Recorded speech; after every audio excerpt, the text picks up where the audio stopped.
Hello everyone. Last week हमने पाठ नेताजी का चश्मा का अध्ययन किया था। आज दूसरा पाठ रामवृक्ष बेनीपुरी जी के द्वारा लिखा गया है और जिसका नाम है बाल गोविंद भगत। व्यक्ति चित्र है ये। और सबसे पहले हम बेनीपुरी जी का संक्षिप्त जीवन परिचय जान लेते हैं।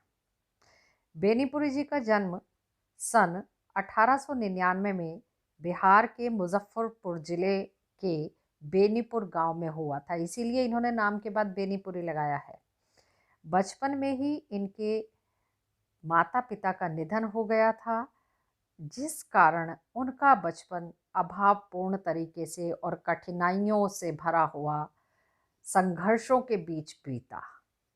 10वीं तक की शिक्षा प्राप्त करने के बाद वे सन 1920 में भारतीय राष्ट्रीय स्वाधीनता आंदोलन में सक्रिय रूप से जुड़ गए।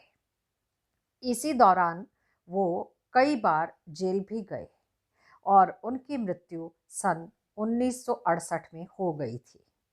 इनकी कुछ मुख्य रचनाएं हैं। बेनीपुरी जी ने केवल 15 वर्ष की अवस्था में ही अनेक पत्र पत्रिकाओं में रचनाएं छपवानी शुरू कर दी थी। वे बेहद प्रतिभाशाली पत्रकार भी थे। उनकी रचनाओं में स्वाधीनता की चेतना, मनुष्यता की चिंता और इतिहास का युग के अनुरूप व्याख्यान देखने को मिलता है। विशिष्ट शैलीकार होने के कारण उन्हें कलम का जादूगर भी कहा जाता है। क्लास 9th में पढ़ा था, प्रेमचंद जी को कलम का सिपाही कहा जाता है। और संपादन कार्य इन्होंने किया। दैनिक, साप्ताहिक, मासिक पत्र पत्रिकाओं का संपादन इन्होंने किया, जिनमें मुख्य रूप से तरुण भारत, किसान मित्र, बालक, युवक, योगी, जनता, जनवाणी और नई धारा विशेष रूप से प्रमुख हैं। साहित्य की दृष्टि से यदि बात करें तो बेनीपुरी जी की रचनाएं, उनका पूरा साहित्य रचनावली के 8 खंडों में प्रकाशित किया गया है। उपन्यास पतियों के देश में, कहानी चिंता के फूल, नाटक आम्रपाली, रेखा चित्र माटी की मूरतें, यात्रा वृतांत पैरों में पंख बांधकर, संस्मरण जंजीरें और दीवारें। इसके बाद आ जाता है बाल गोविंद भगत पाठ का सारांश। बाल गोविंद भगत लगभग 60 वर्ष के एक मंझोले कद के गोरे चिट्टे आदमी थे। उनके सारे बाल सफ़ेद हो चुके थे। वे बहुत कम कपड़े पहनते थे, कमर में सिर्फ एक लंगोटी और सिर में कबीर पंथियों की जैसी कनफटी टोपी। बस जाड़ों में एक काली कमली ऊपर से अवश्य ओढ़ लेते थे। उनके मस्तक पर हमेशा एक रामानंदी चंदन का टीका लगा रहता था और गले में तुलसी की जड़ों की एक बेडोल सी माला पड़ी रहती थी। वे खेती बाड़ी करते थे।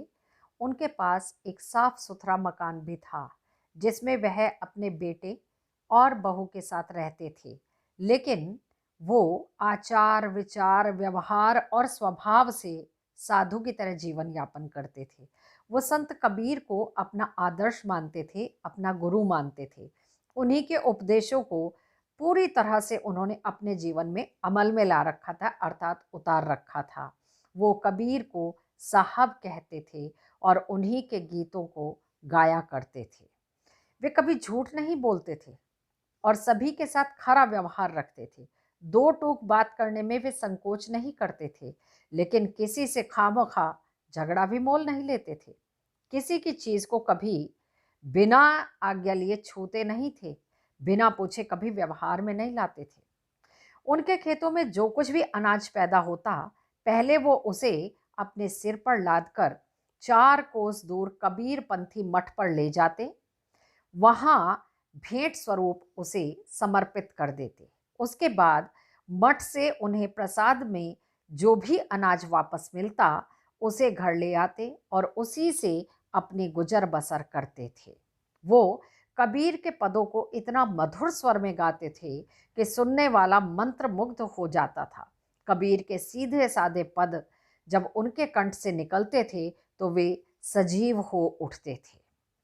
आषाढ़ के माह में जब रिमझिम वर्षा होती थी, पूरा गांव धान की रोपाई के लिए खेतों में उतर जाता था। कोई हल चला रहा होता तो कहीं कोई धान के पौधों की रोपाई कर रहा होता था। बच्चे धान के पानी भरे खेतों में उछल कूद रहे होते थे और औरतें कलेवा अर्थात प्रातःकाल का नाश्ता लेकर मेड पर बैठी रहती थी। बड़ा ही मनमोहक दृश्य होता था। जब आसमान बादलों से घिरा रहता था और ठंडी ठंडी पुरवाई चल रही होती थी, ऐसे में भगत जी के गीतों के मधुर स्वर कान में पड़ते थे, जो कबीर के पदों को बड़े ही मनमोहक अंदाज में गाते हुए अपने खेतों में पूरी तरह से कीचड़ में सने हुए धान की रोपाई करते थे। उनका मधुर गान सुनकर ऐसा लगता था मानो उनके गले से निकलकर संगीत के कुछ मधुर स्वर ऊपर स्वर्ग की ओर जा रहे हैं, तो कुछ मधुर स्वर पृथ्वी में खड़े लोगों के कान की तरफ आ रहे हैं। खेलते हुए बच्चे भी उनके गानों में झूम उठते थे, औरतें गुनगुनाने लगती थी। हल चलाने वाले पैरों के लोगों के पैरों भी एक अलग ताल से उठने लगते थे और रोपनी करने वालों की अंगुलियां एक अजीब से क्रम से चलने लगती थी। सच में बाल गोविंद भगत के संगीत में जादू था, जादू। भादों की काली अंधेरी रात में जब सारा संसार सोया रहता था, तब बाल गोविंद भगत का संगीत जाग रहा होता था। कार्तिक माह के आते ही गोविंद जी की प्रभातियां शुरू हो जाती थी, जो लगातार फागुन तक चलती थी। इन्हीं दिनों वे सवेरे उठकर गांव से 2 मील दूर नदी में जाकर स्नान करते।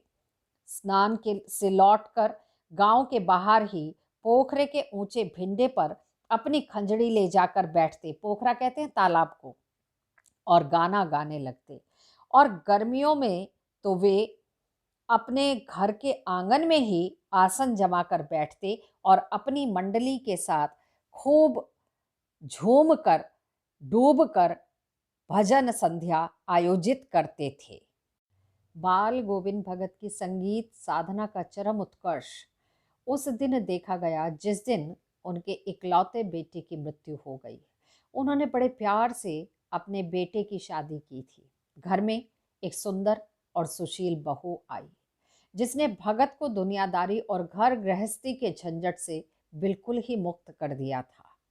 इकलौते बेटे की मृत्यु के बाद उन्होंने अपने मृत बेटे की देह को आंगन में एक चटाई पर लेटाकर उसे एक सफेद कपड़े से ढक दिया और उसके ऊपर कुछ फूल और तुलसी दल बिखरा दिए और सिर के सामने एक दीपक जला दिया। फिर उसके सामने ही जमीन पर आसन लगाकर गीत गाते रहे, और वह भी पूरी तल्लीनता के साथ। उनकी बहू अपने पति की मृत्यु पर बहुत दुखी थी, इसीलिए खूब रो रही थी, लेकिन भगत जी पूरी तल्लीनता के साथ गाने गाए जा रहे थे और अपनी बहू को भी रोने के बजाय उत्सव मनाने को कह रहे थे। वे कह रहे थे कि विरहिणी आत्मा आज परमात्मा से जा मिली है और यह अवसर आनंद का अवसर होता है, इसलिए रोने के बजाय उत्सव मनाना चाहिए। बेटे की चिता को अग्नि भी उन्होंने अपनी बहू से ही लगवाई और श्राद्ध की अवधि पूरी होते ही बहू के भाई को बुलाकर बहू को उसके साथ भेज दिया। भगत को वह छोड़कर जाना नहीं चाहती थी और साथ में उन्होंने ये भी आदेश दिया कि इसकी आयु अभी कम है, इसका दूसरा विवाह करवा देना। वह भगत जी को इसलिए छोड़कर नहीं जाना चाहती थी क्योंकि वह जानती थी कि उसके जाने के बाद उनका अन्य कोई सहारा नहीं रह जाएगा, क्योंकि इकलौता जो पुत्र था वो उसकी तो मृत्यु हो गई थी और अब उम्र उनकी बढ़ रही है, तो उन्हें दवा पानी देने के लिए, देखभाल करने के लिए उनके साथ अब किसी का होना आवश्यक है। इसीलिए वह उन्हें छोड़कर जाना नहीं चाहती थी। तो भगत जी ने यह कहकर उसे विवश कर दिया कि या तो तुम इस घर से चले जाओ, अन्यथा मुझे जाना होगा, और वह मजबूर होकर अपने भाई के साथ चली गई। भगत जी की मृत्यु उन्हीं के अनुरूप हुई। वे प्रतिवर्ष अपने गांव से लगभग 30 कोस दूर गंगा स्नान करने के लिए पैदल जाते थे। घर से खाना खाकर जाते और फिर घर लौटकर ही खाना खाते। घर पहुंचने तक उपवास में ही रहते थे। रास्ते भर गाते बजाते जाते थे और प्यास लगती तो पानी पी लेते थे। अब बुढ़ापा उन पर हावी हो चला था, बढ़ गया था।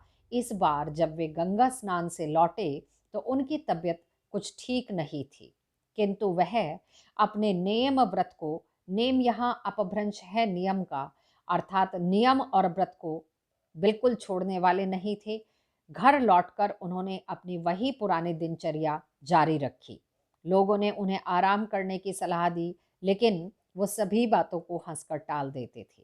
उस दिन भी उन्होंने संध्या में गीत गाए थे, लेकिन सुबह के वक्त लोगों ने उनका गीत नहीं सुना। जाकर देखा तो पता चला कि बाल गोविंद भगत जी नहीं रहे, सिर्फ उनका पंजर पड़ा है। इस तरह वो जो चाहते थे उनके अनुसार अकेले ही उनकी मृत्यु हुई। धन्यवाद।